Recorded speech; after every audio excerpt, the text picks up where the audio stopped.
Happy birthday thank you Kumar sir.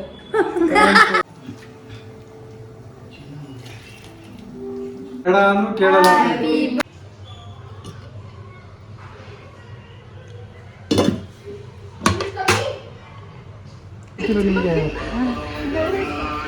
Ganesha.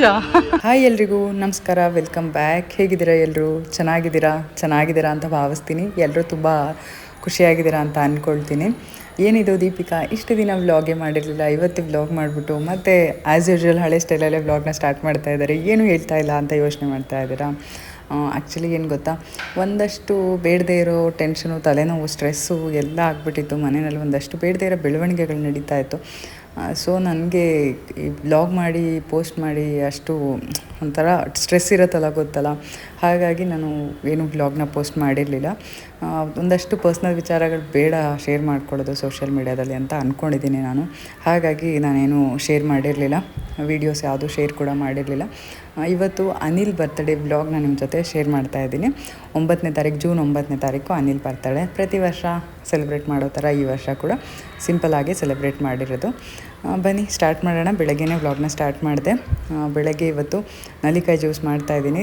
ಒಂದು ಸ್ವಲ್ಪ ಜಾಸ್ತಿ ತಂದಿದ್ರು ನಲ್ಲಿಕಾಯಿ, ಅದು ಬೇರೆ ಸ್ವಲ್ಪ ಹಾಳಾಗ್ತಾಯಿತ್ತು. ಹಾಗಾಗಿ ಒಂದು 7-8 ಏನೋ ಇತ್ತು, ಅದಷ್ಟೂ ಹಾಕಿ ಒಂದೇ ಸರಿ ಜ್ಯೂಸ್ ಮಾಡಿಬಿಡೋಣ, ಎಲ್ಲರೂ ಕುಡ್ಕೊಳ್ಳೋಣ ಅಂಥೇಳಿ ಜ್ಯೂಸ್ ಮಾಡ್ತಾಯಿದ್ದೆ. ನಮ್ಮ ಮನೆಯಲ್ಲಿ ನಾವು ಯೂಶ್ವಲಿ ಬರ್ತ್ಡೇ ಇಲ್ಲಾಂದರೆ ಆ್ಯನಿವರ್ಸರಿ ಈ ಥರ ಎಲ್ಲ ಬಂದಾಗ ಎಲ್ಲರೂ ಹೊರಗಡೆ ಹೋಗ್ತೀವಿ. ಅಂತಂದರೆ ಅವತ್ತೇ ಅಂತ ಅಲ್ಲ, ಯಾವತ್ತಾರು ರಜೆ ಇದ್ದಾಗ ಆ ಒಂದು ಹೆಸರಲ್ಲಿ ಅಂತ ಅಂದರೆ ಆ್ಯನಿವರ್ಸರಿ ಹೆಸರಲ್ಲಿ ಅಥವಾ ಬರ್ತ್ಡೇ ಹೆಸರಲ್ಲಿ ಆ ತಿಂಗಳಲ್ಲಿ ಯಾವ ಥರ ಒಂದಿನ ಎಲ್ಲರೂ ಹೋಗೋದು ಈ ಥರ ಪ್ಲ್ಯಾನ್ ಇರುತ್ತೆ. ಬಟ್ ಈ ಸರಿಗೆ ಎಲ್ಲೂ ಹೋಗೋಕ್ಕಾಗಲಿಲ್ಲ. ಈ ವರ್ಷ ಅಂತೂ ಎಲ್ಲೂ ಹೋಗಿಲ್ಲ. ಒಂಥರ ಬೇಜಾರಿದೆ, ಅದೊಂದು ಬೇಜಾರಿದೆ. ಬಟ್ ಒಂದಷ್ಟು ಕೆಲಸಗಳಾಗ್ತಾಯಿದೆ, ಅದೊಂದು ಸಮಾಧಾನ ಇದೆ. ನೋಡೋಣ ಮುಂದಿನ ವರ್ಷನಾದರೂ ಒಂದಷ್ಟು ಪ್ಲ್ಯಾನ್ ಮಾಡಿಕೊಂಡು ಮುಂಚೆ ಥರ ಅಂದರೆ ಮುಂಚೆ ಹಾಲಿಡೇ ಲಿಸ್ಟು ಸ್ಕೂಲಿಂದ ಕಳಿಸಿದ ತಕ್ಷಣ ಸ್ಯಾಟರ್ಡೆ, ಸಂಡೇ, ಫ್ರೈಡೇ, ಮಂಡೇ ಯಾವುದ್ರಲ್ಲಿ ರಜೆ ಇದೆ ನೋಡಿಬಿಟ್ಟು ಮುಂಚೆನೇ ಪ್ಲ್ಯಾನ್ ಮಾಡಿಬಿಡ್ತಾಯಿದ್ವಿ, ಅಲ್ಲಿಗೆ ಹೋಗಬೇಕು ಇಲ್ಲಿಗೆ ಹೋಗಬೇಕು ಅಂತ. ಬಟ್ ಈ ವರ್ಷ ಏನು ಎಲ್ಲೂ ಹೋಗೋಕ್ಕಾಗಿಲ್ಲ. ನೋಡೋಣ, ನೆಕ್ಸ್ಟ್ ಇಯರು ಪ್ಲ್ಯಾನ್ ಮಾಡೋಣ. ಹಾಗೆಯೇ ನಲ್ಲಿಕಾಯಿ ಜ್ಯೂಸ್ ಕೂಡ ರೆಡಿ ಆಯಿತು. ಅನಿಲ್ಗೆ ಏನು ಇಷ್ಟ ಅದನ್ನೇ ಇವತ್ತು ಮಾಡೋಣ ಮನೆಯಲ್ಲೇ ಅಂತೇಳಿ. ಹೊರಗಡೆ ಹೋಗೋದು ಕಡಿಮೆ. ಅನಿಲ್ಗೆ ಹೊರಗಡೆ ಫುಡ್ಗಿಂತ ಮನೆ ಫುಡ್ಡೇ ಇಷ್ಟ ಆಗುತ್ತೆ. ಹೊರಗಡೆ ಹೋಗಿ ಲಂಚ್ ಮಾಡೋದು ಅಥವಾ ಹೊರಗಡೆ ಹೋಗಿ ಡಿನ್ನರ್ ಮಾಡೋದು ಈ ರೀತಿ ಅಷ್ಟೊಂದು ಇಷ್ಟ ಆಗೋಲ್ಲ ಅವ್ರಿಗೆ. ಮನೆಯಲ್ಲೇ ಮನೆ ಊಟ ಇಷ್ಟ ಆಗುತ್ತೆ. ಹಾಗಾಗಿ ಇವತ್ತು ಮನೆಯಲ್ಲೇ ಸ್ಪೆಷಲಾಗಿ ಅಡುಗೆನ ರೆಡಿ ಮಾಡ್ತಾಯಿದ್ದೀನಿ. ಸಿಂಪಲಾಗಿ ನಿಮ್ಮ ಜೊತೆ ರೆಸಿಪಿ ಕೂಡ ಶೇರ್ ಮಾಡ್ಕೊಳ್ತಾ ಇದ್ದೀನಿ. ನ್ಯೂಸ್ ಚಾನಲ್ ನೋಡಿದ್ರೆ ಸಾಕಾಗ್ಬಿಟ್ಟಿದೆ. ಎಷ್ಟೊಂದು ಬೇರೆ ಬೇರೆ ಥರ ನ್ಯೂಸ್ಗಳಂತೂ ಈ ವರ್ಷ ಅಂತೂ ಸಿಕ್ಕಾಬಟ್ಟೆ ಈ ಥರ ಬೇಡದೇ ಇರೋ ನ್ಯೂಸ್ಗಳನ್ನೇ ಕೇಳಿದ್ದೀವಿ. ಒಂದಷ್ಟು ಡಿವೋರ್ಸು, ಆಮೇಲೆ ಅದು ಯಾವುದೋ ಹಾಸನದ ಒಂದಿದು, ಇವಾಗ ನೋಡಿದ್ರೆ ಈ ಒಂದು ನ್ಯೂಸು. ಯಪ್ಪ, ಇನ್ನೂ ಏನೇನು ಕೇಳಬೇಕಪ್ಪ ಅಂತ ಅನಿಸ್ಬಿಟ್ಟಿದೆ. ಇವತ್ತು ಸಂಡೇನೇ ಬಂದಿದೆ ಈ ಸರಿ ಬರ್ಡೇ. ಸಂಡೇ ಬಂದರೂ ಕೂಡ ನಾನು ಏನು ಮಾಡಿದೆ, ಬೆಳಗ್ಗೆ ಬೇಗನೆ ಎದ್ದಿದ್ದೆ. ಇವತ್ತು ಬೇಗ ಎದ್ದು ಕಸ ಗುಡಿಸಿ ನೆಲ ಒರೆಸಿ ಸ್ವಲ್ಪ ಬಟ್ಟೆಗಳೆಲ್ಲ ಇತ್ತು ಅದೆಲ್ಲ ಹಾರಾಕ್ಬಿಟ್ಟು ಅದಾದಮೇಲೆ ಹೊರಗಡೆ ಗುಡಿಸಿ ಒರೆಸಿ ನಾರ್ಮಲಾಗಿ ಎಲ್ಲ ರೆಡಿ ಮಾಡಿಕೊಂಡೆ. ಅದಾದಮೇಲೆ ಸ್ನಾನ ಮಾಡೋಣ ಅಂತ ಅಂದ್ಕೊಂಡೆ. ಅಷ್ಟರಲ್ಲಿ ಸ್ವಲ್ಪ ಟೈಮ್ ಆಗಿತ್ತು. ಸೊ ಬ್ರೇಕ್ಫಾಸ್ಟ್ ಎಲ್ಲ ಮುಗಿಸಿ ಆಮೇಲೆ ಸ್ನಾನ ಮಾಡೋಣ ಅಂತ ಹೇಳಿ ನಾನೇನು ಮಾಡಿದೆ, ನಲ್ಲಿಕಾಯಿ ಜ್ಯೂಸ್ ಮಾಡಿಕೊಟ್ಟು ಆಮೇಲೆ ತಿಂಡಿ ರೆಡಿ ಮಾಡಿದೆ. ಇವತ್ತು ತಿಂಡಿಗೆ ಚಪಾತಿ ಮಾಡಿ ಪನ್ನೀರ್ ಗ್ರೇವಿ ಮಾಡಿದೆ. ಅದಾದಮೇಲೆ ನಾನು ಹೇಳಿದೆ ಅನಿಲ್ಗೆ, ನಾವು ವೀರಭದ್ರ ಸ್ವಾಮಿ ದೇವಸ್ಥಾನಕ್ಕೆ ಹೋಗಿ ಬರೋಣ ಇವತ್ತು, ಹೆಂಗಿದ್ರು ಬರ್ತಡೇ ಅಲ್ವಾ ಅಂತ ಹೇಳಿದೆ. ಅದಕ್ಕೆ ಅನಿಲ್ ಹೇಳಿದ್ರು, ಇಲ್ಲ ನಂಗೆ ಅಷ್ಟು ದೂರ ಎಲ್ಲ ಇವಾಗ ಟ್ರಾವೆಲ್ ಮಾಡೋದು ಬೇಡ, ಇಲ್ಲೇ ಎಲ್ಲರೂ ಹತ್ತಿರ ದೇವಸ್ಥಾನಕ್ಕೆ ಹೋಗೋಣ. ಪ್ರತಿದಿನವೂ ನನಗೆ ಟ್ರಾವೆಲ್ ಮಾಡಿ ಸಾಕಾಗಿದೆ, ವೈಟ್ ಫೀಲ್ಡ್ಗೂ ಇಲ್ಲಿಗೂ. ಇವತ್ತು ಒಂದಿನ ಆರಾಮಾಗಿ ಮನೆಯಲ್ಲೇ ಇರ್ತೀನಿ, ಚಿಲ್ ಮಾಡ್ತೀನಿ ಮನೆಯಲ್ಲೇ. ಮಕ್ಕಳು, ಫ್ಯಾಮಿಲಿ ಎಲ್ಲರ ಜೊತೆ ಆರಾಮಾಗಿ ಎಂಜಾಯ್ ಮಾಡೋಣ ಮನೆಯಲ್ಲೇ ಇದ್ಕೊಂಡು ಅಂತ ಅಂದರು. ಸರಿ ಆಯ್ತಪ್ಪ, ಓಕೆ, ನೀನು ಹೇಗೆ ಹೇಳ್ತೀಯೋ ಹಾಗೆ ಅಂತ ಹೇಳಿ ನಾನು ಕೂಡ ಮನೆಯಲ್ಲಿ ಇವತ್ತು ಬ್ರೇಕ್ಫಾಸ್ಟ್ಗೆ ಚಪಾತಿ ಮಾಡಿ ಪನ್ನೀರ್ ಗ್ರೇವಿ ಮಾಡಿದ್ದೆ. ಅವ್ರಿಗೆ ಇಷ್ಟ ಆಗುತ್ತೆ ಚಪಾತಿ ಮತ್ತು ಅದ್ರ ಜೊತೆ ಈ ಥರ ಗ್ರೇವಿ ಏನಾದರೂ ಮಾಡಿದ್ರೆ ಇಷ್ಟ ಆಗುತ್ತೆ. ಅದರಲ್ಲೂ ಪನ್ನೀರ್ ಆದರೆ ಇನ್ನೂ ಚೆನ್ನಾಗಿರುತ್ತೆ ಅಂಥೇಳಿ ಪನ್ನೀರ್ ಗ್ರೇವಿನೇ ಮಾಡಿದೆ. ಅದರದ್ದು ಕೂಡ ರೆಸಿಪಿನ ತೊಗೊಂಡಿದ್ದೀನಿ. ಹೀಗೆ ನಾವು ಕೂಡ ಕುತ್ಕೊಂಡು ಹಳೆ ಫೋಟೋಸ್ ಎಲ್ಲ ನೋಡ್ತಾ ಇದ್ವಿ. ಅವ್ರಿಗೆ ಬರ್ಡೇ ವಿಶಸ್ ಎಲ್ಲ ಒಂದಷ್ಟು ಜನ ಕಳಿಸಿರ್ತಾರೆ, ಹಳೆ ಎಂಪ್ಲಾಯೀಸು ಇಲ್ಲಿಂದು ಅಲ್ಲಿ ಎಲ್ಲರೂ ಬರ್ಡೇ ವಿಶಸ್ ಕಳಿಸಿದ್ರು. ಹಾಗೆಯೇ ಒಂದಷ್ಟು ಫೋಟೋಸ್ ಎಲ್ಲ, ಮೆಮೊರೀಸ್ ಎಲ್ಲ ತೋರಿಸ್ತಾ ಇತ್ತು. ಗೂಗಲ್ಲು ಕೂಡ ಅಷ್ಟೇ, ಫೇಸ್ಬುಕ್ಕಲ್ಲಿ ಮತ್ತು ಇನ್ಸ್ಟಾಗ್ರಾಮಲ್ಲಿ ಎಲ್ಲ ಶೇರ್ ಮಾಡಿದ ಹಳೆಯ ಫೋಟೋಸ್ ಎಲ್ಲ ತೋರಿಸ್ತಾ ಇದ್ರು. ಇದನ್ನೇ ನೋಡ್ಕೊಂಡು ಮಾತಾಡಿಕೊಂಡು ಖುಷಿ ಪಟ್ಕೊಂಡು ಕೂತ್ಕೊಂಡಿದ್ವಿ. ಹಳೆ ಫೋಟೋಸ್ ನೋಡೋಕೆ ಒಂಥರ ಚೆನ್ನಾಗಿರುತ್ತೆ. ನಾವು ಅವಾಗ ಹೆಂಗಿದ್ವಿ, ಇವಾಗ ಹೆಂಗಿದ್ವಿ, ಮದುವೆ ಆಗಿದ್ದು ಹೊಸದ್ರಲ್ಲಿ ಹೆಂಗಿದ್ವಿ, ಅದಾದಮೇಲೆ ಇವಾಗ ಹೆಂಗಿದ್ವಿ, ಸ್ವಲ್ಪ ಒಂದಷ್ಟು ಚೇಂಜಸ್ ಆಗ್ತಾನೆ ಹೋಗುತ್ತೆ. ಪ್ರತಿದಿನ ಚೇಂಜಸ್ ಆಗುತ್ತೆ ಅಂತ ಹೇಳ್ಬೋದು. ಹಳೆ ಫೋಟೋಸ್ಗೂ ಇವಾಗೂ ನನಗೆ ತುಂಬ ಜಾಸ್ತಿ ಏನು ಚೇಂಜಸ್ ಆಗಿಲ್ಲ, ಆದರೆ ಅನಿಲ್ಗೆ ತುಂಬಾ ಚೇಂಜಸ್ ಆಗಿದೆ. ಅವ್ರು ಅವಾಗ ಹೆಂಗಿದ್ರು ಇವಾಗಿಗೂ ಲಾಟ್ ಆಫ್ ಡಿಫ್ರೆನ್ಸ್ ಅಂತ ಅನಿಸುತ್ತೆ. ಮಕ್ಕಳು ಅಷ್ಟೇ, ನಾನೇ ಸ್ವಲ್ಪ ಅವಾಗಿಗೂ ಇವಾಗಿಗೂ ಹಾಗೆ ಇರೋದು, ತುಂಬ ಜಾಸ್ತಿ ಏನು ಡಿಫ್ರೆನ್ಸ್ ಆಗಿಲ್ಲ ನಂದು. ಕಲರ್ ಮಾತ್ರ ಕಡಿಮೆ ಆಗಿದೆ ಅಷ್ಟೇ ನಂದು, ಅವಾಗಿಗೂ ಇವಾಗಿಗೂ ಕಲರ್ ಒಂಚೂರು ಕಡಿಮೆ ಆಗಿದೆ. ಅದು ಬಿಟ್ಟರೆ ಇದು ನಾರ್ಮಲ್ ಫೇಸ್ ಎಲ್ಲ ಹಾಗೆ ಇದೆ. ಅವ್ರದ್ದು ಮಾತ್ರ ಕಂಪ್ಲೀಟಾಗಿ ಚೇಂಜ್ ಆಗಿದೆ. ಈ ಥರ ನೋಡ್ಕೊಂಡು ಮಾತಾಡ್ಕೊಂಡು ಕೂತ್ಕೊಂಡಿದ್ವಿ, ನಲ್ಲಿಕಾಯಿ ಜ್ಯೂಸನ್ನ ಕುಡ್ಕೊಂಡು. ಇವತ್ತು ತಿಂಡಿ ಏನು ಚಪಾತಿ ಮತ್ತು ಪನ್ನೀರ್ ಮಾಡೋಣ ಅಂತ ಅಂದ್ಕೊಂಡೆ. ಆಮೇಲೆ ಸ್ವೀಟ್ ಏನು ಮಾಡಬೇಕು, ನಿನ್ನೆ ತಾನೇ ಶಾವಿಗೆ ಪಾಯಸ ಮಾಡಿದ್ದೀನಿ, ಇವತ್ತು ಏನಾದರೂ ಮಾಡಬೇಕಲ್ಲ, ಹಾಗಾಗಿ ಇವತ್ತು ಗುಲಾಬ್ ಜಾಮೂನ್ ಮಾಡ್ತಾಯಿದ್ದೀನಿ. MTR ಪ್ಯಾಕೆಟ್ ತೊಗೊಬಂದಿದ್ದು ನಾನು ರೇಷನ್ ಜೊತೆಗೇ ಅನಿಲ್ ಬರ್ತಡೆಗೆ ಬೇಕು ಅಂತ ಹೇಳಿ, ಹಾಗಾಗಿ ಎರಡೂ ಮಾಡ್ತಾಯಿದ್ದೀನಿ. ನನಗೆ ಗುಲಾಬ್ ಜಾಮೂನ್ ತುಂಬಾ ಇಷ್ಟ, ಅನಿಲ್ಗೂ ಇಷ್ಟ ಆಗುತ್ತೆ. ಅವಾಗಂತೂ ತುಂಬ ಜಾಸ್ತಿ ಮಾಡ್ತಾಯಿದ್ದೆ. ಇತ್ತೀಚೆಗೆ ನಾವು ಆಯಿಲಿ ಫುಡ್ನ ಕಂಪ್ಲೀಟ್ಲಿ ಒಂದು 90% ಅವಾಯ್ಡ್ ಮಾಡಿದ್ವಿ. ಚಪಾತಿಗೂ ಎಣ್ಣೆ ಹಾಕಲ್ಲ ನಾವು ಜಾಸ್ತಿ, ನೀವೇ ನೋಡಿರ್ಬೋದು. ಅಡುಗೆಗೂ ಅಷ್ಟೇ ಆದಷ್ಟು ಕಡಿಮೆ ಎಣ್ಣೆನೇ ಬಳಸಿ ನಾನು ಅಡುಗೆನ ಮಾಡ್ತಾಯಿರ್ತೀನಿ. ಯಾವಾಗೂ ಅಷ್ಟೇ, ಮನೇಲಿ ನಾರ್ಮಲಾಗಿ ಮಾಡಬೇಕಿದ್ರೇನೂ ಅಷ್ಟೇ. ಒಂದಷ್ಟು ಸಾರುಗಳಿಗೆಲ್ಲ ಒಗ್ಗರಣೆನೇ ಹಾಕಲ್ಲ ನಾನು, ಹಾಗೆಯೇ ಊಟ ಮಾಡ್ತೀವಿ. ಮಸೊಪ್ಪು ಸಾರಿಗೆ ಅಷ್ಟೇ ಒಗ್ಗರಣೆ ಹಾಕಲ್ಲ ನಾನು. ಈ ರೀತಿ ಆದಷ್ಟು ಆಯಿಲ್ನ ಅವಾಯ್ಡ್ ಮಾಡ್ತೀನಿ. ಏನಾದ್ರು ಸ್ಪೆಷಲ್ ಡೇ ಇದ್ದಾಗ ಆಯಿಲಿ ಫುಡ್ ಮಾಡೇ ಮಾಡ್ತೀನಿ, ತಿಂದೇ ತಿಂತೀವಿ. ಹಬ್ಬಗಳು ಈ ರೀತಿ ಬರ್ಡೇ ಏನಾದ್ರು ಬಂದಾಗ ಸ್ವೀಟ್ ಆಗಿರ್ಬೋದು, ಸಕ್ಕರೆನೂ ಅಷ್ಟೇ ಕಡಿಮೆನೇ ಸ್ವಲ್ಪ ಯೂಸ್ ಮಾಡೋದು. ಈ ರೀತಿ ಸ್ಪೆಷಲ್ ಡೇ ಏನಾದ್ರು ಇದ್ದಾಗ ಚೆನ್ನಾಗಿ ತಿನ್ಬಿಡೋದು. ತಿನ್ನಬೇಕಾಗತ್ತೆ, ಹಾಗೆ ಅಂತೂ ಇರೋಕ್ಕಾಗಲ್ಲ, ತಿನ್ನಲೇಬೇಕು ಎಲ್ಲದನ್ನು. ತುಂಬ ನಾವು ಡಯಟ್ ಮಾಡ್ತೀವಿ ಅಂತ ಎಲ್ಲ ಅವಾಯ್ಡ್ ಮಾಡ್ಕೊಂಡಿರೋದು, ಅದೆಲ್ಲ ನಾವಂತೂ ಮಾಡಲ್ಲ. ನಾರ್ಮಲಾಗಿ ಏನು ಊಟ ಮಾಡಬೇಕು, ಏನು ತಿಂಡಿ ಮಾಡಬೇಕು ಎಲ್ಲ ತಿಂದೇ ತಿಂತೀವಿ. ನಾನ್ ವೆಜ್ಜು ಮತ್ತು ಸ್ವಲ್ಪ ಆಯಿಲಿ ಫುಡ್ಡು, ಹಾಗೆಯೇ ಒಂದು ಶುಗರು, ಇದನ್ನೆಲ್ಲ ಸ್ವಲ್ಪ ಅವಾಯ್ಡ್ ಮಾಡ್ತೀವಿ ಅಷ್ಟೇ. ಆ ನಂತರ ಪಾತ್ರೆ ತೊಳೆದಿಡೋದು ಸ್ಟ್ಯಾಂಡ್ ಇದೆಯಲ್ಲ, ಅದನ್ನು ಲಾಸ್ಟ್ ವ್ಲಾಗಲ್ಲಿ ಕೇಳಿದ್ದೆ ನಾನು. ಯಾರಿಗಾರು ಬೇಕಂದರೆ ಕೇಳಿ, ನಾನು ನೆಕ್ಸ್ಟ್ ವ್ಲಾಗಲ್ಲಿ ಲಿಂಕ್ನ ಶೇರ್ ಮಾಡ್ತೀನಿ ಅಂಥೇಳಿ. ತುಂಬ ಜನ ಕೇಳಿದ್ದೀರಾ. ಇವತ್ತಿನ ವ್ಲಾಗಲ್ಲಿ ಅದರದ್ದು ಲಿಂಕ್ನ ನಾನು ಶೇರ್ ಮಾಡಿರ್ತೀನಿ. ಅದನ್ನು ನಾನು ಅಮೆಝಾನಲ್ಲಿ ಪರ್ಚೇಸ್ ಮಾಡಿರೋದು. ನಿಮಗೆ ಬೇಕಂದರೆ ನೀವು ಕೂಡ ಪರ್ಚೇಸ್ ಮಾಡ್ಬೋದು. ಲಿಂಕ್ನ ನಾನು ಡಿಸ್ಕ್ರಿಪ್ಷನಲ್ಲಿ ಕೊಟ್ಟಿರ್ತೀನಿ, ಓಕೆನಾ. ಜಾಮೂನಿನ ಉಂಡೆಗಳನ್ನ ಈ ರೀತಿ ಎಣ್ಣೆಯಲ್ಲಿ ಮೀಡಿಯಮ್ ಊರಿನಲ್ಲಿ ಒಂದೇ ಸಮವಾಗಿ ಕಲರ್ ಬರೋ ಥರ ಎಣ್ಣೆಯಲ್ಲಿ ಕರಿದ್ಬಿಟ್ಟು, ಅದಾದ ನಂತರ ಸ್ವಲ್ಪ ಬೆಚ್ಚಗಿರೋ ಪಾಕ, ತುಂಬ ಬಿಸಿ ಇರೋ ಪಾಕಕ್ಕೆ ಹಾಕಬಾರ್ದು, ಸ್ವಲ್ಪ ಬೆಚ್ಚಗಿರೋ ಪಾಕಕ್ಕೆ ಉಂಡೆಗಳನ್ನ ಹಾಕಿದ್ರೆ ಚೆನ್ನಾಗಿರುತ್ತೆ. ತಣ್ಣಗಾದ್ಮೇಲೆ ತಿಂದರೆ ತುಂಬಾ ಚೆನ್ನಾಗಿರುತ್ತೆ. ಇದ್ರ ಜೊತೆ ಐಸ್ ಕ್ರೀಮ್ ಹಾಕ್ಕೊಂಡು ತಿಂದರೆ ಇನ್ನೂ ಸಖತ್ತಾಗಿರುತ್ತೆ. ನನಗೆಲ್ಲ ಥರ ಇಷ್ಟ. ಜಾಮೂನ್ ಹಾಗೆ ತಿನ್ನೋಕ್ಕೂ ಇಷ್ಟ ಆಗುತ್ತೆ, ಐಸ್ ಕ್ರೀಮ್ ಹಾಕ್ಕೊಂಡು ತಿನ್ನೋಕ್ಕೂ ಇಷ್ಟ ಆಗುತ್ತೆ. ತುಂಬಾ ಚೆನ್ನಾಗಿ ಬಂದಿತ್ತು ಕೂಡ. ಯಾವಾಗ ಮಾಡಿದ್ರೂ ಚೆನ್ನಾಗೇ ಬರುತ್ತೆ. ತುಂಬಾ ಸಿಂಪಲ್ ಅಲ್ವಾ, ಇದೇನು ರೆಡಿಮೇಡ್ ಇನ್ಸ್ಟೆಂಟ್ ಪ್ಯಾಕೆಟ್ ಬರುತ್ತೆ, ಅದನ್ನು ಒಂದು ಸ್ವಲ್ಪ ಹಾಲು ಅಥವಾ ನೀರು ಹಾಕ್ಬಿಟ್ಟು ಸಾಫ್ಟಾಗಿ ಕಲಿಸ್ಕೋಬೇಕು, ಜಾಸ್ತಿ ನಾದಬಾರ್ದು. ಅದರಲ್ಲೇ ಇನ್ಸ್ಟ್ರಕ್ಷನ್ ಕೊಟ್ಟಿರ್ತಾರೆ ಯಾವ ರೀತಿ ಮಾಡಬೇಕು ಅಂತ. ಅದೇ ಇನ್ಸ್ಟ್ರಕ್ಷನ್ನ ಫಾಲೋ ಮಾಡಿದ್ರೆ ಆಯಿತು, ಚೆನ್ನಾಗಿ ಬರುತ್ತೆ ಜಾಮೂನು. ಇದಾದಮೇಲೆ ನಾನಿವತ್ತು ಪನ್ನೀರ್ ಗ್ರೇವಿಗೆ ಇವಾಗ ನಮ್ಮ ಚಿನ್ನಿ ಪನ್ನೀರೆಲ್ಲ ಕ್ಯೂಬ್ಸ್ ಮಾಡಿ ಇಟ್ಟು ಹೋಗಿದ್ಲು. ನಾನಿವಾಗ ಇದನ್ನು ಒಂದು ಬೌಲ್ಗೆ ಹಾಕ್ತಾಯಿದ್ದೀನಿ. ನಾನು ಮ್ಯಾರಿನೇಷನ್ ಏನೂ ಮಾಡ್ತಾಯಿಲ್ಲ. ನೀವು ಬೇಕಂದರೆ ಇದನ್ನು ಮ್ಯಾರಿನೇಟ್ ಮಾಡ್ಕೋಬೋದು. ಸ್ವಲ್ಪ ಮೊಸರು ಮತ್ತು ಶುಂಠಿ ಬೆಳ್ಳುಳ್ಳಿ ಪೇಸ್ಟು, ಚಿಲ್ಲಿ ಪೌಡರ್ ಮತ್ತು ಸಾಲ್ಟ್ ಹಾಕಿ ಮ್ಯಾರಿನೇಷನ್ ಮಾಡಿ ಇಟ್ಕೋಬೋದು. ಇಲ್ಲ ಫ್ರೈ ಮಾಡಿ ಇಟ್ಕೋಬೋದು. ಸ್ವಲ್ಪ ಉಪ್ಪು ಮತ್ತು ಚಿಲ್ಲಿ ಪೌಡರ್ ಹಾಕ್ಬಿಟ್ಟು ಒಂಚೂರು ಫ್ರೈ ಮಾಡಿ ಇಟ್ಕೋಬೋದು, ಇಲ್ಲ ಮ್ಯಾರಿನೇಷನ್ ಮಾಡ್ಕೋಬೋದು. ಎರಡೂ ಮಾಡ್ತಾಯಿಲ್ಲ ನಾನು, ಹಾಗೆಯೇ ಹಾಕ್ಕೊಳ್ತಾ ಇದ್ದೀನಿ. ಮೊದಲು ನಾನಿಲ್ಲಿ ಫಸ್ಟು ಈರುಳ್ಳಿ ಮತ್ತು ಬೆಳ್ಳುಳ್ಳಿ, ಶುಂಠಿ ಮತ್ತು ಕೊತ್ತಂಬರಿ ಸೊಪ್ಪು ಎಲ್ಲದನ್ನು ರೆಡಿ ಮಾಡ್ಕೊಳ್ತೀನಿ. ಅದಾದ ನಂತರ ನಾನಿಲ್ಲಿ ಮಸಾಲೆ ರುಬ್ಬೋದಕ್ಕೆ ಬೇಕಾಗಿರೋ ಅಂಥ ಇಂಗ್ರೀಡಿಯೆಂಟ್ಸ್ನೆಲ್ಲ ಫ್ರೈ ಮಾಡ್ಕೊಳ್ತಾ ಇದ್ದೀನಿ. ಒಂದು ಪಾತ್ರೆನ ಇಟ್ಕೊಂಡು ಅದಕ್ಕೆ ಸ್ವಲ್ಪ ಎಣ್ಣೆ, ಚಕ್ಕೆ, ಲವಂಗ ಹಾಕಿದ್ದೀನಿ. ಹಾಗೆಯೇ ಇವಾಗ ಶುಂಠಿ ಬೆಳ್ಳುಳ್ಳಿ ಹಾಕ್ತಾಯಿದ್ದೀನಿ. ಶುಂಠಿ ಬೆಳ್ಳುಳ್ಳಿ, ಚಕ್ಕೆ, ಲವಂಗ ಹಾಕ್ಬಿಟ್ಟು ಸ್ವಲ್ಪ ಫ್ರೈ ಮಾಡ್ಕೊಳ್ತಾ ಇದ್ದೀನಿ ಎಣ್ಣೆಯಲ್ಲಿ. ಇದಿಷ್ಟು ಸ್ವಲ್ಪ ಫ್ರೈ ಆದ ನಂತರ ನಾನು ಇದಕ್ಕೆ 2 ಈರುಳ್ಳಿನ ಸೇರಿಸ್ಕೊಳ್ತೀನಿ. 2 ಈರುಳ್ಳಿನ ರೆಡಿ ಮಾಡಿ ಇಟ್ಕೊಂಡಿದ್ದೀನಿ, ಕಟ್ ಮಾಡಿ ಇಟ್ಕೊಂಡಿದ್ದೀನಿ, ಅದನ್ನು ಹಾಕ್ಕೊಳ್ತಾ ಇದ್ದೀನಿ. ಹಾಗೆಯೇ ಒಂದು 4 ಟೊಮ್ಯಾಟೊ ತೊಗೊಂಡಿದ್ದೀನಿ, ಮೀಡಿಯಮ್ ಸೈಜ್ದು. ದೊಡ್ಡದಾರಿಗೆ 2 ಸಾಕು, ದೊಡ್ಡ ಟೊಮ್ಯಾಟೊ ಆದರೆ. ಮೀಡಿಯಮ್ ಸೈಜ್ದು 4 ಟೊಮ್ಯಾಟೊ ತೊಗೊಂಡಿದ್ದೀನಿ ನಾನು. ಇವಾಗ ಈರುಳ್ಳಿ ಕೂಡ ಅಷ್ಟೇ ಚೆನ್ನಾಗಿ ಫ್ರೈ ಆಗೋವರೆಗೂ ಫ್ರೈ ಮಾಡ್ಕೊಳ್ಳೋಣ ಎಣ್ಣೆಯಲ್ಲಿ. ಅದಾದಮೇಲೆ ಟೊಮ್ಯಾಟೊ ಹಾಕೋಣ. ಟೊಮ್ಯಾಟೊ, ಈರುಳ್ಳಿ, ಶುಂಠಿ, ಬೆಳ್ಳುಳ್ಳಿ, ಹಾಗೆಯೇ ಚಕ್ಕೆ, ಲವಂಗ. ಇದಾದಮೇಲೆ ನಾನು ಇದಕ್ಕೆ ಸ್ವಲ್ಪ ಹುರ್ಗಡ್ಲೆ ಹಾಕ್ತಾಯಿದ್ದೀನಿ. ನಾರ್ತ್ ಇಂಡಿಯನ್ ಸ್ಟೈಲಲ್ಲಾದರೆ ಗೋಡಂಬಿ ಹಾಕ್ತಾರೆ, ಇದು ನಾನು ಸ್ವಲ್ಪ ನನ್ನ ಸ್ಟೈಲಲ್ಲಿ ಮಾಡ್ತಾಯಿದ್ದೀನಿ, ಹಾಗಾಗಿ ಇದಕ್ಕೆ ಹುರ್ಗಡ್ಲೆ ಹಾಕ್ತಾಯಿದ್ದೀನಿ ಸ್ವಲ್ಪ ಗ್ರೇವಿ ತಿಕ್ನೆಸ್ಗೋಸ್ಕರ, ಹಾಗೆಯೇ ಸ್ವಲ್ಪ ಫ್ಲೇವರ್ ಕೂಡ ಚೆನ್ನಾಗಿರುತ್ತೆ ಅಂತ ಹೇಳಿ. ಇದಿಷ್ಟನ್ನು ಹಾಕಿ ಸ್ವಲ್ಪ ಫ್ರೈ ಮಾಡ್ಕೊಂಡು ಇವಾಗ ಆರೋದಕ್ಕೆ ಬಿಡೋಣ. ಇದು ಸ್ಟವ್ ಆಫ್ ಮಾಡಿ ಬಿಸಿ ಆರಿದ ಮೇಲೆ ಇದನ್ನು ಮಿಕ್ಸಿನಲ್ಲಿ ಹಾಕ್ಕೊಂಡು ರುಬ್ಕೋಬೇಕು. ಚೆನ್ನಾಗಿ ನುಣ್ಣಗೆ ನೈಸ್ ಆಗೋವರೆಗೂ ರುಬ್ಕೋಬೇಕು. ಅಷ್ಟರಲ್ಲಿ ನಾವು ಈ ಕಡೆ ಒಗ್ಗರಣೆಗೆ ರೆಡಿ ಮಾಡ್ಕೊಳ್ಳೋಣ. ಒಂದು ಕಡಾಯಿನ ತೊಗೊಳ್ತೀನಿ ನಾನು. ಒಂದು ಕಡಾಯಿಗೆ ಸ್ವಲ್ಪ ಎಣ್ಣೆ ಹಾಕಿಬಿಟ್ಟು, ಎಣ್ಣೆ ಹಾಕ್ತಾಯಿಲ್ಲ, ಬೆಣ್ಣೆ ಹಾಕ್ತಾಯಿದ್ದೀನಿ, ಬಟರಲ್ಲಿ ಮಾಡ್ತಾಯಿದ್ದೀನಿ ಇವತ್ತು. ಕಡಾಯಿ ಸ್ವಲ್ಪ ಬಿಸಿಯಾದ ನಂತರ ನಾನಿಲ್ಲಿ ಬೆಣ್ಣೆನ ಹಾಕ್ಕೊಳ್ತಾ ಇದ್ದೀನಿ. ಬೆಣ್ಣೆ ಒಂಚೂರು ಕರಗಿದ ನಂತರ ಇದಕ್ಕೆ 1 ಈರುಳ್ಳಿನ ಸಣ್ಣದಾಗಿ ಕಟ್ ಮಾಡ್ಕೊಂಡಿರೋದನ್ನು ಸೇರಿಸ್ಕೊಳ್ತಾ ಇದ್ದೀನಿ. ಅದಕ್ಕೆ ಮುಂಚೆ 1-2 ಲವಂಗ, 1 ಪೀಸ್ ಚಕ್ಕೆನ ಹಾಕ್ಕೊಂಡಿದ್ದೆ. ಇದಕ್ಕೆ ಇವಾಗ ಒಂದು ಸಣ್ಣದಾಗಿ ಕಟ್ ಮಾಡ್ಕೊಂಡಿರೋ ಅಂಥ ಈರುಳ್ಳಿ, ಹಾಗೆಯೇ 1 ಕಪ್ಪಷ್ಟು ಬಟಾಣಿನ ತೊಗೊಂಡಿದ್ದೀನಿ, ಹಸಿ ಬಟಾಣಿ ತೊಗೊಂಡಿದ್ದೀನಿ. ನೀವೇನಾದರೂ ಒಣ ಬಟಾಣಿನ ಉಪಯೋಗಿಸ್ತೀನಿ ಅನ್ನೋದಾದರೆ ರಾತ್ರಿ ನೆನೆಸಿ ಬೆಳಗ್ಗೆ ಅದನ್ನು ಬೇಯಿಸ್ಕೊಂಡು ಹಾಕ್ಕೊಳ್ಳಿ. ಈ ಹಸಿ ಬಟಾಣಿ ಆದರೆ ಬೇಗ ಬೆಂದುಬಿಡುತ್ತೆ. ಅದು ಒಣ ಬಟಾಣಿ ನೆನೆಸಿರೋದು ಬೇಗ ಬೇಯೋದಿಲ್ಲ, ಹಾಗಾಗಿ ಅದನ್ನು ಬೇಯಿಸ್ಕೊಂಡು ಹಾಕಿದ್ರೆ ಬೆಟರು. ಇದನ್ನು ಇವಾಗ ಸ್ವಲ್ಪ ಬೇಯೋದಕ್ಕೆ ಬಿಡೋಣ. ಇದು ಒಂಚೂರು ಬೆಂದಾದ ನಂತರ ಇದಕ್ಕೆ ರುಬ್ಬಿರುವಂಥ ಮಿಶ್ರಣನ ಸೇರಿಸ್ಕೊಳ್ಳೋಣ. ಆಗಲೇ ನಾನು ಆಲ್ರೆಡಿ ಏನೇನು ರುಬ್ಬೋದಕ್ಕೆ ತೊಗೊಂಡಿದ್ದೆ ಅದನ್ನು ತೋರಿಸಿದ್ದೀನಿ. ಅದನ್ನು ನಾನು ನುಣ್ಣಗೆ ರುಬ್ಬಿದ್ದೀನಿ, ಅದನ್ನು ಸೇರಿಸ್ಕೊಳ್ತಾ ಇದ್ದೀನಿ. ಇವಾಗ ಇದಕ್ಕೆ ನಾನು 1/4 ಚಮಚದಷ್ಟು ಅರಿಶಿನ ಪುಡಿನ ಹಾಕ್ಕೊಳ್ತಾ ಇದ್ದೀನಿ. ಹಾಗೆಯೇ ಖಾರಕ್ಕೆ ಎಷ್ಟು ಬೇಕೋ ಅಷ್ಟು ಚಿಲ್ಲಿ ಪೌಡರ್ನ ಕೂಡ ಸೇರಿಸ್ಕೊಳ್ತಾ ಇದ್ದೀನಿ. ಅಚ್ಚ ಖಾರದ ಪುಡಿನ ಹಾಕ್ಕೊಳ್ತಾ ಇದ್ದೀನಿ. 1.5 ಚಮಚದಷ್ಟು ಅಚ್ಚ ಖಾರದ ಪುಡಿ ಹಾಕ್ಕೊಳ್ತಾ ಇದ್ದೀನಿ. ಹಸಿಮೆಣ್ಸಿನ್ಕಾಯಿ ಏನೂ ಹಾಕಿಲ್ಲ, ಹಾಗಾಗಿ ರುಚಿಗೆ ತಕ್ಕಷ್ಟು ಉಪ್ಪನ್ನ ಸೇರಿಸ್ಕೊಳ್ತಾ ಇದ್ದೀನಿ. ಅದಾದ ನಂತರ ಸ್ವಲ್ಪ ನೀರನ್ನ ಆ್ಯಡ್ ಮಾಡ್ಕೋಬೇಕಾಗತ್ತೆ. ಇದಕ್ಕೆ ಎಷ್ಟು ಬೇಕೋ ಅಷ್ಟು, ಅಂದರೆ ಗ್ರೇವಿ ತಿಕ್ನೆಸ್ ನೋಡಿಕೊಂಡು ನಮಗೆ ಎಷ್ಟು ಬೇಕೋ ಅಷ್ಟು ತಿಕ್ನೆಸ್ ಇಟ್ಕೊಂಡು ಇದಕ್ಕೆ ನೀರನ್ನ ಸೇರಿಸ್ಕೋಬೇಕು. ಅದಾದ ನಂತರ ಸ್ವಲ್ಪ ಕುದಿಯೋದಕ್ಕೆ ಬಿಡೋಣ.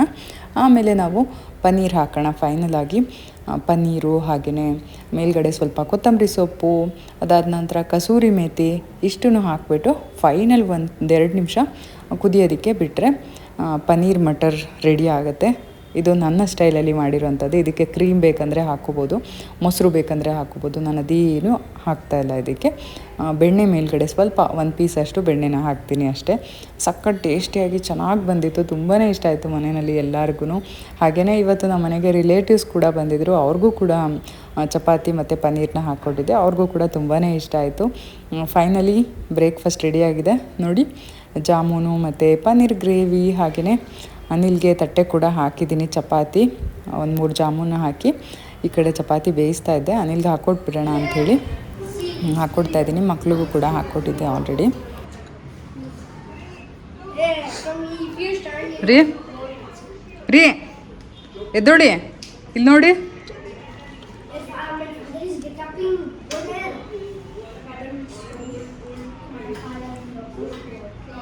ಇದ್ರಿ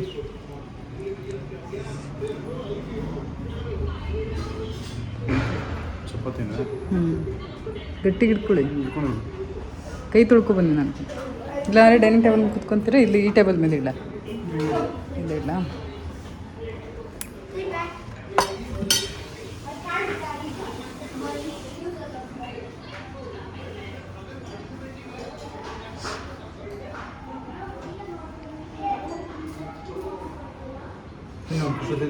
ಹ್ಯಾಪಿ ಬರ್ತ್ಡೇ.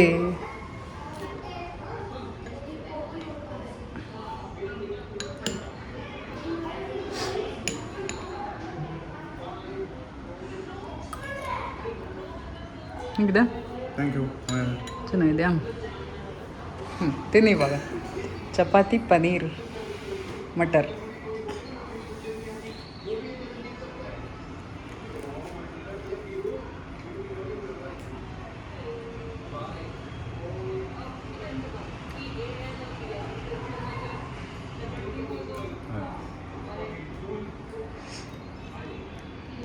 ನಿಂತ್ಕೊಂಡೇ ಮಾಡೋದಕ್ಕೆ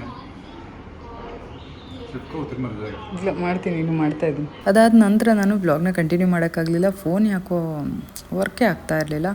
ಆಮೇಲೆ ಮತ್ತೆ ಸಂಜೆ ಆದಮೇಲೆ ದೇವಸ್ಥಾನಕ್ಕೆ ಬಂದ್ವಲ್ಲ, ನೋಡೋಣ ಅಂತ ಹೇಳಿ ಫೋನ್ನ ಆನ್ ಮಾಡಿದೆ. ಆನ್ ಆಯಿತು. ಇವಾಗ ವ್ಲಾಗ್ನ ಕಂಟಿನ್ಯೂ ಮಾಡ್ತಾಯಿದ್ದೀನಿ. ನಾವು ರಾಗಿಗುಡ್ಡ ಆಂಜನೇಯ ಟೆಂಪಲ್ಗೆ ಬಂದಿದ್ದೀವಿ. ಇಲ್ಲೇ ಎಲ್ಲರೂ ಹೋಗಿ ಬರೋಣ ಅಂದ್ರಲ್ಲ, ಹಾಗಾಗಿ ಈ ದೇವಸ್ಥಾನಕ್ಕೆ ಬಂದಿದ್ದೀವಿ. ಯಾವ ದೇವರು ಬೇರೆ ಯಾವ್ದು ಗೊತ್ತಿಲ್ಲ ನೋಡ್ಬೇಕು ಅವ್ರಿಗೆ. ಎಷ್ಟು ಸರಿ ಕರ್ಕೊಂಬಂದಿಲ್ಲ ಇಲ್ಲಿಗೆ. ಯಾವುದೇ ಗೊತ್ತಿಲ್ಲ ನಿಮಗೆ. ಗಣೇಶ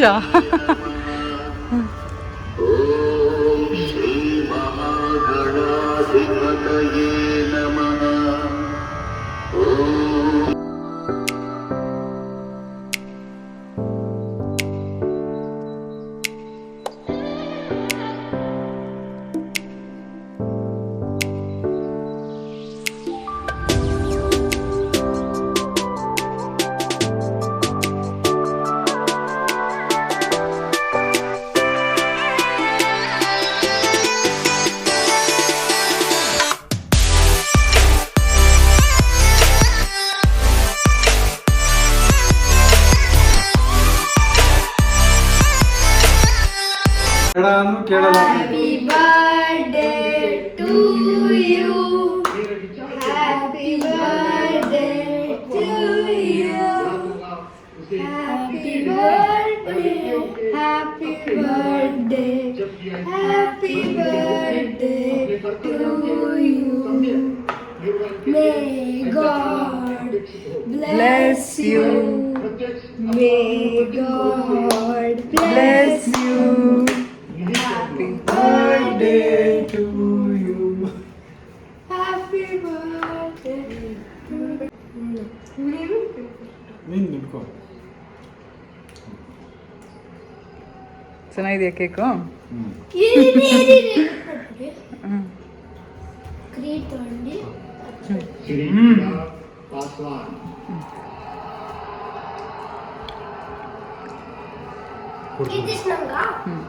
ಮಾ ತಗೊಳಮ್ಮ. ಅನಿಲ್ಗೆ ಕೇಕ್ ಕಟ್ ಮಾಡೋದೆಲ್ಲ ಇಷ್ಟ ಇರಲಿಲ್ಲ, ಹಾಗಾಗಿ ಇವತ್ತು ಕೇಕೆಲ್ಲ ಏನು ತರಲಿಲ್ಲ, ಸಿಂಪಲಾಗಿ ಒಂದು ಕಪ್ ಕೇಕ್ನ ತೊಗೊಬಂದು ಕಟ್ ಮಾಡಿಸ್ದೆ. ಹೆಂಗಾದರೂ ಮಾಡಬೇಕಲ್ಲ ಅಂತ ಹೇಳ್ಬಿಟ್ಟು ಕಪ್ ಕೇಕ್ನ ಕಟ್ ಮಾಡಿ ಅಂತೇಳಿ ಕಟ್ ಮಾಡಿಸ್ದೆ. ಇವತ್ತು ತುಂಬಾ ಸ್ಪೆಷಲ್ ಅಂತ ಹೇಳ್ಬೋದು. ಇವತ್ತು ಇಂಡಿಯಾ ಪಾಕಿಸ್ತಾನ ಮ್ಯಾಚ್ ಇತ್ತು, ಇಂಡಿಯಾ ವಿನ್ ಆಯಿತು. ಹಾಗೆಯೇ 3ನೇ ಬಾರಿ ಪ್ರಧಾನಿ ನರೇಂದ್ರ ಮೋದಿಯವರು ಪ್ರಮಾಣ ವಚನ ಸ್ವೀಕರಿಸಿದ್ರು, ಅಂದರೆ ಪ್ರಧಾನಿ ಆದರೂ 3ನೇ ಸರಿ ಅವರೇನೆ. ಏನೋ ಒಂಥರ ಸ್ಪೆಷಲ್ ಆಗಿತ್ತು ಇವತ್ತು ನಾನು ಅನಿಲ್ಗೆ ಸ್ಪೆಷಲಾಗಿ ಬಿರಿಯಾನಿ ಮಾಡ್ತಾಯಿದ್ದೀನಿ, ಹಾಗೆಯೇ ಗ್ರೀನ್ ಚಿಕನ್ ಮಾಡ್ತಾಯಿದ್ದೀನಿ. ಅವ್ರಿಗೆ ಇದು ಎರಡೂ ತುಂಬಾ ಇಷ್ಟ ಆಗುತ್ತೆ. ಕ್ವಿಕ್ಕಾಗಿ ರೆಸಿಪಿ ಕೂಡ ಶೇರ್ ಮಾಡ್ತೀನಿ. ಆಲ್ರೆಡಿ ಸಾಕಷ್ಟು ಬಿರಿಯಾನಿ, ಚಿಕನ್ ಗ್ರೇವಿ ರೆಸಿಪೀಸ್ ಎಲ್ಲ ಸಿಕ್ಕಾಬಟ್ಟೆ ಇದೆ ನನ್ನ ಚಾನಲಲ್ಲಿ, ನೀವು ಬೇಕಂದರೆ ನನ್ನ ಹಳೆ ವೀಡಿಯೋಸಲ್ಲಿ ಚೆಕ್ ಮಾಡ್ಬೋದು. ಇವತ್ತು ಏನಿಲ್ಲ, ಈ ಕಡೆ ಕುಕ್ಕರಲ್ಲಿ ಒಂದು ಸ್ವಲ್ಪ ಎಣ್ಣೆ ಹಾಕ್ಕೊಂಡು ಒಂಚೂರು ತುಪ್ಪ ಹಾಕ್ಕೊಂಡು ಅದಕ್ಕೆ ಕಟ್ ಮಾಡಿ ಇಟ್ಕೊಂಡಿರೋ ಅಂಥ ಈರುಳ್ಳಿನ ಹಾಕಿ ಸ್ವಲ್ಪ ಫ್ರೈ ಮಾಡಿ ಅದಾದಮೇಲೆ ಚಿಕನ್ನ ಹಾಕ್ಕೊಂಡಿದ್ದೀನಿ. ಒಂದು ಟೊಮ್ಯಾಟೊ ಕೂಡ ಹಾಕ್ಕೊಂಡಿದ್ದೀನಿ. ಯೂಶ್ವಲಿ ನಾನು ಟೊಮೆಟೊ ಹಾಕೋದಿಲ್ಲ ಬಿರಿಯಾನಿಗೆ, ಆದರೆ ಇವತ್ತು ನೋಡೋಣ ಅಂಥೇಳಿ ಒಂದು ಟೊಮ್ಯಾಟೊ ಕೂಡ ಹಾಕ್ಕೊಂಡಿದ್ದೀನಿ. ಚಿಕನ್ನ ಸ್ವಲ್ಪ ಫ್ರೈ ಆಗೋದಕ್ಕೆ ಬಿಡೋಣ ಎಣ್ಣೆಯಲ್ಲಿ. ಈ ಕಡೆ ನಾನು ಗ್ರೀನ್ ಚಿಕನ್ಗೂ ಅಷ್ಟೇ ಎಣ್ಣೆ ಹಾಕಿ ಈರುಳ್ಳಿ ಹಾಕ್ಬಿಟ್ಟು ಆಮೇಲೆ ಚಿಕನ್ನ ಹಾಕಿದ್ದೀನಿ. ಈಗ ಬಿರಿಯಾನಿಗೆ ರುಬ್ಬಿರೋ ಮಸಾಲೆನ ಸೇರಿಸ್ಕೊಳ್ತಾ ಇದ್ದೀನಿ. ಇದಕ್ಕೆ ನಾನು 2 ರೀತಿಯಾದಂಥ ಮಸಾಲೆನ ರುಬ್ಕೊಳ್ತೀನಿ. ಇಂಗ್ರೀಡಿಯೆಂಟ್ಸ್ನ ನಾನು ಸ್ಕ್ರೀನ್ ಮೇಲೆ ಕೊಟ್ಟಿರ್ತೀನಿ. ಈರುಳ್ಳಿ, ಬೆಳ್ಳುಳ್ಳಿ, ಹಸಿ ಶುಂಠಿ, ಹಾಗೆಯೇ ಚಕ್ಕೆ, ಲವಂಗ. ಏನಾದರೂ ಮಿಸ್ ಮಾಡಿರ್ತೀನಿ, ಹಾಗಾಗಿ ನಾನು ಸ್ಕ್ರೀನ್ ಮೇಲೇ ಇಂಗ್ರೀಡಿಯೆಂಟ್ಸ್ನ ಕೊಟ್ಟಿರ್ತೀನಿ. ಇದಿಷ್ಟು ಒಂದು ಸರಿಗೆ ರುಬ್ಕೋಬೇಕು, ಚೆನ್ನಾಗಿ ನೈಸಾಗಿ ರುಬ್ಕೋಬೇಕು. ರುಬ್ಬಿರೋ ಮಸಾಲೆನ ಹಾಕಿ ಚೆನ್ನಾಗಿ ಮಿಕ್ಸ್ ಮಾಡಿ ಇದಕ್ಕೆ ಸ್ವಲ್ಪ ಉಪ್ಪು ಕೂಡ ಹಾಕಿ ಹಸಿ ವಾಸನೆ ಹೋಗೋವರೆಗೂ, ಹಾಗೆಯೇ ಚಿಕನ್ಗೆ ಸ್ವಲ್ಪ ಉಪ್ಪು, ಈರುಳ್ಳಿ, ಮಸಾಲೆ ಎಲ್ಲ ಚೆನ್ನಾಗಿ ಹಿಡ್ಕೊಳ್ಳೋವರೆಗೂ ಇದನ್ನು ಸ್ವಲ್ಪ ಬೇಯಿಸ್ಕೊಳ್ಳೋಣ. ಆ ಕಡೆ ಗ್ರೀನ್ ಚಿಕನ್ಗೂ ಕೂಡ ಸ್ವಲ್ಪ ಸಾಲ್ಟ್ನ ಹಾಕ್ಕೊಳ್ತಾ ಇದ್ದೀನಿ. ಚಿಕನ್ಗೆ ಉಪ್ಪು ಖಾರ ಎಲ್ಲ ಹಿಡ್ಕೊಂಡ್ರೆ ತಿನ್ನೋಕೆ ಒಂಥರ ಚೆನ್ನಾಗಿರುತ್ತೆ. ಇಲ್ಲ ಅಂತ ಅಂದರೆ ಈ ಬಾಯ್ಲರ್ ಕೋಳಿ ಏನಿರುತ್ತೆ, ಅಂದರೆ ಬಾಯ್ಲರ್ ಕೋಳಿ ಇರುತ್ತಲ್ಲ, ಸ್ವಲ್ಪ ಮೆತು ಮಾಂಸ ಅಲ್ವಾ, ಅದು ಒಂಥರ ರಬ್ಬರ್ ಥರ ಆಗಿಬಿಡುತ್ತೆ. ಒಳಗಡೆ ಎಲ್ಲ ಉಪ್ಪು ಖಾರ ಎಲ್ಲ ಚೆನ್ನಾಗಿ ಹಿಡ್ಕೊಂಡಿರೋದಿಲ್ಲ. ಹಾಗಾಗಿ ನಾನು ಈ ರೀತಿ ಮೊದಲೇ ಸ್ವಲ್ಪ ಉಪ್ಪು ಹಾಗೆಯೇ ಒಂಚೂರು ಖಾರದ ಪುಡಿ ಹಾಕ್ಕೊಳ್ತಾ ಇದ್ದೀನಿ. ಜಾಸ್ತಿ ಹಾಕೋದು ಬೇಡ, ಹಸಿಮೆಣ್ಸಿನ್ಕಾಯಿ ಹಾಕಿರೋದ್ರಿಂದ. ಒಂದು ಸ್ವಲ್ಪ ಧನಿಯಾ ಪೌಡರ್ ಕೂಡ ಹಾಕ್ಕೊಳ್ತಾ ಇದ್ದೀನಿ. ಇದಿಷ್ಟನ್ನು ಸೇರಿಸ್ಕೊಂಡು ಅದನ್ನು ಕೂಡ ಚೆನ್ನಾಗಿ ಬೇಯೋದಕ್ಕೆ ಬಿಡೋಣ, ಸ್ವಲ್ಪ ಉಪ್ಪು ಖಾರ ಎಲ್ಲ ಹಿಡ್ಕೊಳ್ಳೋವರೆಗೂ. ಈ ಕಡೆನೂ ಅಷ್ಟೇ ಬಿರಿಯಾನಿಗೂ ಕೂಡ ಸೇಮ್ ಟು ಸೇಮ್ ಅದೇ ಥರ ಚೆನ್ನಾಗಿ ಫ್ರೈ ಆಗೋದಕ್ಕೆ ಬಿಡೋಣ. ಕೊನೆಯಲ್ಲಿ ನಾನಿಲ್ಲಿ ಗ್ರೀನ್ ಮಸಾಲ ಆ್ಯಡ್ ಮಾಡ್ತಾಯಿದ್ದೀನಿ, ಅಂದರೆ ಹಸಿಮೆಣ್ಸಿನ್ಕಾಯಿ, ಕೊತ್ತಂಬರಿ ಸೊಪ್ಪು, ಮೆಂತ್ಯ ಸೊಪ್ಪು ಮತ್ತು ಪುದೀನ ಇದಿಷ್ಟನ್ನು ಹಾಕಿ ನಾವು ರುಬ್ಕೋಬೇಕು. ರುಬ್ಕೊಂಡು ಬಿರಿಯಾನಿಗೆ ಆ್ಯಡ್ ಮಾಡ್ಕೊಳ್ತಾ ಇದ್ದೀನಿ. ಸೇಮ್ ಟು ಸೇಮ್ ಮಸಾಲ ನಾನು ಗ್ರೀನ್ ಚಿಕನ್ಗೂ ಕೂಡ ಎರಡಕ್ಕೂ ಸೇಮ್, ಏನು ಡಿಫ್ರೆನ್ಸ್ ಇಲ್ಲ. ಎರಡಕ್ಕೂ ಸೇಮ್ ಮಸಾಲ, ಏನು ವೈಟ್ ಮಸಾಲ ಮತ್ತು ಗ್ರೀನ್ ಮಸಾಲ ಎರಡು ಏನು ಮಾಡ್ಕೊಂಡಿದ್ದೆ, ಈರುಳ್ಳಿ ಮಸಾಲ ಹಾಗೆಯೇ ಕೊತ್ತಂಬರಿ, ಪುದೀನ, ಮೆಂತ್ಯ ಮಸಾಲ ಇದೆಯಲ್ಲ ಅದನ್ನೇ ಅದಕ್ಕೂ ಹಾಕ್ಕೊಂಡಿದ್ದೀನಿ. ಆದರೆ ಮೆಂತ್ಯ ಸೊಪ್ಪನ್ನ ಆ್ಯಡ್ ಮಾಡ್ಕೊಳ್ಳೋದು ಬೇಡ ಅಂತ ಅನಿಸುತ್ತೆ ಗ್ರೀನ್ ಮಸಾಲಾಗೆ, ಅಂದರೆ ಗ್ರೀನ್ ಚಿಕನ್ಗೆ. ಬಿರಿಯಾನಿ ಮಾತ್ರ ಮೆಂತ್ಯ ಸೊಪ್ಪು ಬೇಕು. ನಮ್ಮ ಮನೇಲಿ ಇವತ್ತು ಮೆಂತ್ಯ ಸೊಪ್ಪು ಇರಲಿಲ್ಲ ಅಲ್ವಾ, ಹಾಗಾಗಿ ಎರಡಕ್ಕೂ ಸೇಮ್ ಮಸಾಲಾನೇ ಹಾಕ್ಕೊಂಡಿದ್ದೀನಿ. ಇವಾಗ ಅಕ್ಕಿನ ತೊಳೆದ್ಬಿಟ್ಟು ಹಾಕ್ಕೊಳ್ತಾ ಇದ್ದೀನಿ ಬಿರಿಯಾನಿಗೆ. ಅಕ್ಕಿ ಹಾಕ್ಬಿಟ್ಟು ನೀರು ಎಷ್ಟು ಬೇಕೋ ಅಷ್ಟು ಹಾಕಿ ಒಂದು ಸ್ವಲ್ಪ ಚೆನ್ನಾಗಿ ಕುದಿಯಬೇಕು. ಅರ್ಧದಷ್ಟು ಬೆಂದಾದಮೇಲೆ ನಾವು ಕುಕ್ಕರ್ನ ಮುಚ್ಚಳ ಮುಚ್ಚಿ ಬೇಯಿಸಬೇಕು. ಇವತ್ತು ಮೆಂತ್ಯ ಸೊಪ್ಪು ಇಲ್ಲದೇ ಇರೋದ್ರಿಂದ ನಾನಿಲ್ಲಿ ಕಸೂರಿ ಮೇಥಿನ ಆ್ಯಡ್ ಮಾಡ್ಕೊಳ್ತಾ ಇದ್ದೀನಿ. ಸ್ವಲ್ಪ ಹೆಚ್ಚಿರುವಂಥ ಕೊತ್ತಂಬರಿ, ಪುದೀನ, ಹಾಗೆಯೇ ರುಚಿ ನೋಡಿ ಸಾಲ್ಟ್ ಎಷ್ಟು ಬೇಕೋ ಅಷ್ಟು ಹಾಕ್ಕೊಂಬಿಟ್ಟು ಅದಾದ ನಂತರ ಇದಕ್ಕೆ ಕಸೂರಿ ಮೇಥಿನ ಸೇರಿಸ್ಕೊಂಡು ಒಂಚೂರು ಚಿಲ್ಲಿ ಪೌಡ್ರು ಬೇಕಂದರೆ ಹಾಕ್ಕೋಬೋದು, ಇಲ್ಲಾಂದರೆ ಇಲ್ಲ. ಇವಾಗಿಲ್ಲಿ ಸ್ವಲ್ಪ ಲೆಮನ್ನ ಆ್ಯಡ್ ಮಾಡ್ಕೊಳ್ತಾ ಇದ್ದೀನಿ. ರೈಸು ಚೆನ್ನಾಗಿರುತ್ತೆ ಟೇಸ್ಟು ಲೆಮನ್ ಆ್ಯಡ್ ಮಾಡಿಕೊಂಡ್ರೆ. ಹಾಗಾಗಿ ಇವಾಗ ಇದನ್ನು ಸ್ವಲ್ಪ ಚೆನ್ನಾಗಿ ಕುದಿಯೋದಕ್ಕೆ ಬಿಡೋಣ. ಒಂದು ಅರ್ಧದಷ್ಟು ಕುದ್ದಾದ ನಂತರ ನಾವು ಇದನ್ನು ಕುಕ್ಕರ್ ವಿಷಲ್ನ ಮುಚ್ಚಿ ಒಂದು ವಿಷಲಿಲ್ಲ 2 ವಿಷಲ್ ಸಾಕು, ಜಾಸ್ತಿ ಬೇಡ. ಬಿರಿಯಾನಿ ರೆಡಿ ಆಗುತ್ತೆ. ಈ ಕಡೆ ಗ್ರೀನ್ ಚಿಕನ್ಗೂ ಕೂಡ ಅಷ್ಟೇ ನಾನು ಏನು ಸೇಮ್ ಮಸಾಲ, ಈರುಳ್ಳಿ, ಬೆಳ್ಳುಳ್ಳಿ, ಹಸಿ ಶುಂಠಿ, ಕೊತ್ತಂಬರಿ ಸೊಪ್ಪು ಮತ್ತು ಪುದೀನ, ಹಸಿಮೆಣಸಿನ್ಕಾಯಿ ಹಾಗೆಯೇ ಚಕ್ಕೆ, ಲವಂಗ ಇದಿಷ್ಟನ್ನು ಹಾಕ್ಕೊಂಡು ರುಬ್ಕೊಂಡಿದ್ದೀನಿ. ಅದನ್ನು ಇವಾಗ ಚಿಕನ್ಗೆ ಸೇರಿಸ್ಕೊಳ್ತಾ ಇದ್ದೀನಿ. ಗ್ರೀನ್ ಚಿಕನ್ನು ಅಷ್ಟೇ ತುಂಬಾ ಚೆನ್ನಾಗಿರುತ್ತೆ. ನಮ್ಮ ಮನೆಯಲ್ಲಿ ಬಿರಿಯಾನಿ ಮಾಡಿದಾಗ ಕಬಾಬ್ಗಿಂತ ಜಾಸ್ತಿ ಈ ರೀತಿ ಗ್ರೇವಿ ಮಾಡಿದ್ರೇ ಇಷ್ಟ ಆಗುತ್ತೆ. ಬಿರಿಯಾನಿ ಜೊತೆ ಗ್ರೇವಿ ಇರಬೇಕು, ನನಗೂ ಕೂಡ ಅಷ್ಟೇ, ನಮ್ಮ ಮನೇಲಿ ಎಲ್ಲರಿಗೂ ಕೂಡ ಅಷ್ಟೇ ಗ್ರೇವಿ ಇದ್ದರೆ ಇಷ್ಟ ಆಗುತ್ತೆ. ಹಾಗಾಗಿ ಮೊಸರು ಬಜ್ಜಿಗಿಂತನೂ ನಾನು ಈ ಥರ ಚಿಕನಲ್ಲಿ ಒಂದು ಸ್ವಲ್ಪ ಚಿಕನ್ ಕಡಿಮೆ ತಂದಿದ್ದರೂ ಕೂಡ ಒಂದು ಸ್ವಲ್ಪ ಬಿರಿಯಾನಿಗೆ ಹಾಕ್ಬಿಟ್ಟು ಇನ್ನೊಂದು ಸ್ವಲ್ಪನಾದರೂ ನಾನು ಪೆಪ್ಪರ್ ಚಿಕನ್, ಪೆಪ್ಪರ್ ಗ್ರೇವಿ ಈ ಥರ ಏನಾದರೂ ಒಂದು ಸ್ವಲ್ಪ ಲೈಟಾಗಿ ಗ್ರೇವಿ ಇರೋ ಥರ ಮಾಡ್ಕೊಳ್ತೀನಿ. ಇದೂ ಅಷ್ಟೇ ಕನ್ಸಿಸ್ಟೆನ್ಸಿ ನಿಮಗೆ ತುಂಬ ಗಟ್ಟಿ ಬೇಕು ಅಂತಂದರೆ ಗಟ್ಟಿ ಮಾಡ್ಕೋಬೋದು, ಇಲ್ಲ ಸ್ವಲ್ಪ ತೆಳು ಬೇಕು ಅಂದರೆ ಗ್ರೇವಿ ಥರ ಮಾಡ್ಕೋಬೋದು. ಸಖತ್ತಾಗಿರುತ್ತೆ. ಟೇಸ್ಟ್ ಕೂಡ ತುಂಬಾ ಚೆನ್ನಾಗಿ ಬಂದಿತ್ತು. ಫೈನಲಿ ಬಿರಿಯಾನಿ ಹಾಗೆಯೇ ಗ್ರೀನ್ ಚಿಕನ್ ಎರಡೂ ರೆಡಿ ಆಯಿತು. ಎಲ್ಲರೂ ಒಟ್ಟಿಗೆ ಕೂತ್ಕೊಂಡು ಊಟ ಕೂಡ ಮಾಡಿದ್ವಿ. ಇವತ್ತಿನ ವ್ಲಾಗ್ ಇದಾಗಿತ್ತು. ನಿಮಗೆ ಈ ಒಂದು ವ್ಲಾಗ್ ಇಷ್ಟ ಆಗಿದೆ ಅಂತ ಭಾವಿಸ್ತೀನಿ. ಇಷ್ಟ ಆಗಿದ್ದರೆ ಖಂಡಿತ ಲೈಕ್ ಮಾಡಿ, ಶೇರ್ ಮಾಡಿ ಹಾಗೂ ಕಮೆಂಟ್ ಮಾಡಿ. ಹಾಗೆಯೇ ನೀವಿನ್ನೂ ನನ್ನ ಚಾನಲ್ನ ಸಬ್ಸ್ಕ್ರೈಬ್ ಮಾಡ್ಕೊಂಡಿಲ್ಲ ಅಂತ ಅಂದರೆ ನಿಮಗೆ ಇಷ್ಟ ಆಗ್ತಾ ಇದ್ದರೆ ನನ್ನ ವ್ಲಾಗ್ ಸಬ್ಸ್ಕ್ರೈಬ್ ಮಾಡ್ಕೊಂಡು ನೋಡಿ, ಸಪೋರ್ಟ್ ಮಾಡಿ. ನಿಮ್ಮ ಪ್ರೀತಿ ಪ್ರೋತ್ಸಾಹ ಸದಾ ಇರಲಿ ಅಂತ ಕೇಳ್ಕೊಳ್ತಾ ನಾನು ನಿಮಗೆ ಸಿಗ್ತೀನಿ ಇನ್ನೊಂದು ಹೊಸ ವೀಡಿಯೋ ಜೊತೆ. ಬರಲಾ? Bye, see you, thank you for watching.